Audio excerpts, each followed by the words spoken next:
নির্বাচিত সরকার ছাড়া দেশের সংকট মোকাবেলা চ্যালেঞ্জিং বলে মন্তব্য করেছেন বিএনপির মহাসচিব মির্জা ফখরুল ইসলাম আলমগীর।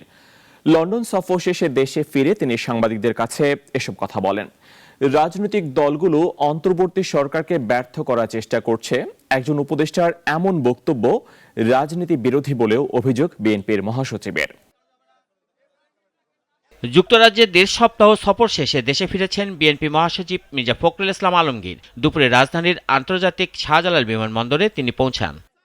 পরে কথা বলেন সাংবাদিকদের সাথে, জানান যে উদ্দেশ্যে লন্ডন গিয়েছিলেন তা ফলপ্রসূ হয়েছে।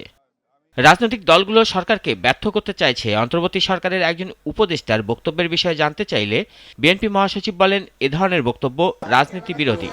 ওনার এই বক্তব্য এটা রাজনীতি বিরোধী বক্তব্য। আমি আশা করি না যে তারা এই ধরনের বক্তব্য রাখবেন।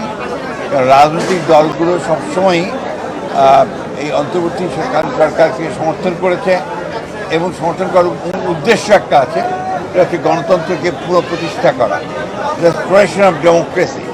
সেটার জন্যই আমরা কাজ করছি 15 বছর ধরে। বাংলাদেশ ও ভারতের মধ্যে চলমান সংকট আলোচনার মাধ্যমে সম্ভব বলেও জানান মির্জা ফখরুল। সংস্কার নিয়ে এক প্রশ্নের জবাবে মির্জা ফখরুল বলেন, সংস্কারের আগে তারা নির্বাচনের প্রাধান্য দিচ্ছেন না। আমরা 2 বছর আগে সংস্কারের কথা বলেছি, 31 দফা সংস্কার দিয়েছি। তারও আগে 2016 সালে আমরা আপনার ভিশন ফর আপনার এনপি 2030 দিয়েছিলাম। এবং আমরা এখনও বলছি যে আমরা ন্যূনতম সংস্কারগুলো করে নির্বাচন দেওয়ার জন্য। এই জন্যে যে বাংলাদেশে যে সমস্যাগুলো তৈরি হচ্ছে, এই সমস্যাগুলো নির্বাচিত সরকার ছাড়া সমাধান করা বেশ চ্যালেঞ্জিং। বিএনপির ভারপ্রাপ্ত চেয়ারম্যান তারেক রহমানের মামলাগুলো নিষ্পত্তি হলেই তিনি দেশে ফিরবেন বলেও আশা প্রকাশ করেন বিএনপির এ নেতা। ওনার যখন সুযোগ হবে, অর্থাৎ আপনার মামলা মোকদ্দমাগুলো শেষ হয়ে চলে। এদিকে বিকালে নয়াপল্টনে শহীদ বুদ্ধিজীবী দিবস ও বিজয় দিবস উপলক্ষে দলের কর্মসূচি ঠিক করতে যৌথ সভার আয়োজন করা হয়। পরে সংবাদ সম্মেলনে কর্মসূচি ঘোষণা করা হয়।